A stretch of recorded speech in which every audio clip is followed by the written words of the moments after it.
There we go. Sweet. I thought I would do a little video documentary, or at least start one, of the FJ40 project, officially called the Rusty Pumpkin Project. I'm gonna do this, go through the top, underside, and then engine compartment, and document all the things that I feel like need addressed, looked at, or would like to change in the future. Starting on the top side, there is all of your normal patina on the hood, which I should probably drop. So there we can see the silhouette. We got the top put on, and there is a bunch of rust all on the bottom here. Really want to figure out how to just kind of like briefly tackle that so that it's I don't know, at least stops it from spreading. Does have one windshield wiper. These actually work. I'm missing the other one though. I tried to replace one the other day at AutoZone and they didn't have one that fit this piece, so I might have to order one from wherever you find those things. Overall, at the top though, they installed a sunroof, which I'm not sure why. Yeah, anyway, that's in here. Love to get rid of that. It doesn't open, it's actually been sealed closed, which is kind of ironic because that's right back to where we started. Overall, top though, not too bad. Don't really have any comparisons though, so we'll take it. The other thing that I just did was adding some more brake fluid. The stuff that was in there does not look great, but we'll deal with that in a little while. And the other thing I grabbed this morning was silicone spray. And so I grabbed the silicone spray because what I did was I actually went through all the rubber seals and I sprayed them and wiped them off. And my goal was to try and get as much silicone into the old rubber as possible to try and freshen them up and soften them up a little bit so that they would hopefully last a little bit longer and also just keep out a little bit more water when it does rain. So yeah, that was a pretty good little project, just walking around doing that. Some of these ones are okay, but obviously, you know, it's not going to bring these back. And they might move a little bit better on the windshield too. So, oh, nope, this one's stuck again. I have to recant it. It's a little crooked. We're trying. So the next thing on the list tonight is just to do a quick basic prep to see if it will fare for inspection.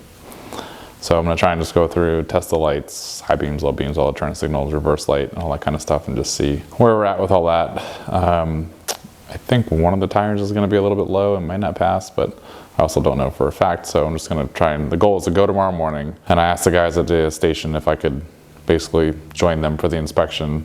That way I can make notes on everything that they are finding, things that I may or may not need to work on. So, all right, so let's go see how we are with all the lights. All right, so,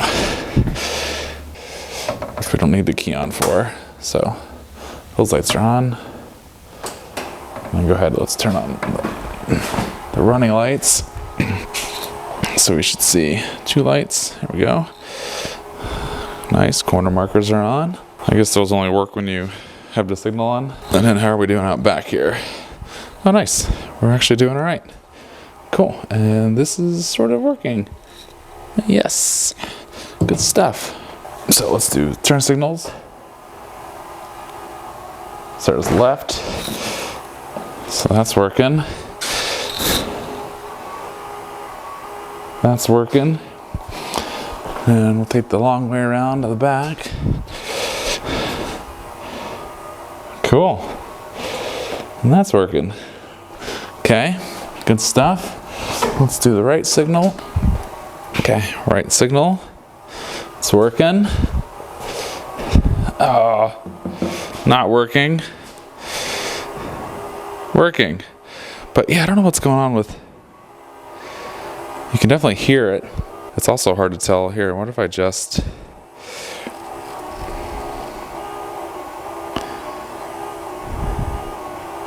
yeah, so I'm stopped down to F22. But you can see there's like something, I don't know, it seems weird that your high beams would, or your lights would flash High beams? Yeah, looks like they worked. Here, let's try it this way. Yeah, I mean, I don't know if I'd call that a high beam, but it's something. So, oh, and that works too. Little flash people, tell them to move over because you're hauling ass. Not. A little bit of dash lights are working. I don't know if this really matters for inspection or not. Wow. Going back and editing all this footage, trying to put together the series on the build, trying to debate if I should laugh at myself, be upset at myself, or maybe all the above. It's been, first took this footage when I bought the truck, and that was back in spring of 2024. It is now June 2025. A lot has been discovered since then, and looking back, watching myself think about the idea that this thing was even going to pass inspection, yeah, it was a joke. Whoever they had inspecting it before was clearly just putting a sticker on it and didn't care on the actual condition of the truck. It has become quite the project since then, and the original goal of basically having something that I could put a little elbow grease in, refresh a few parts, and then drive occasionally and maybe sell, get some money back. Yeah, that's long gone out the window. Episode 1 will be this one. I've already published episode 2 ahead of this, which doesn't make any sense, but trying to figure out how to go about kicking this part of the project off and how do I introduce it, and yeah, what a mess. No leaks in the radiator, nothing like that. No, yeah, all that looks...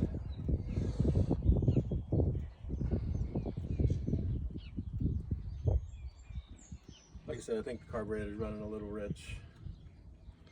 I'm not a big carburetor person. Yeah.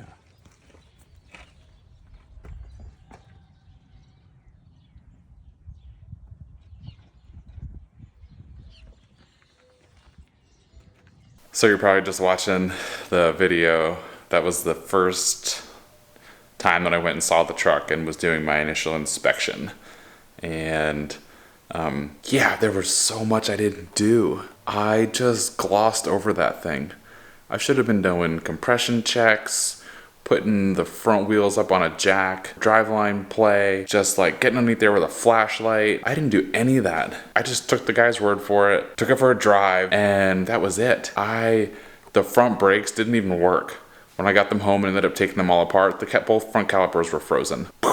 If you're gonna buy one of these trucks, find somebody who knows them and do a pre-buy inspection of some sorts. It will save you so much time and money, because if you wanna see where I'm at now, that is a fully rebuilt 0-hour 2F. Because right there is the F engine that came out of it. Okay, we'll go down that path and how we got here, but yeah, so many lessons learned. For sure. All right, I know I've gotten way ahead of myself here.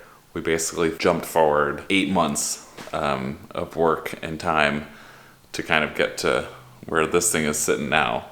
But again, trying to repiece this whole story, kind of put it all together. I've got clips and video along the way, and yeah, hoping I can just share sort of the amateur hour experience here. Picture of when I first picked it up, just covered in grease and dirt and mud.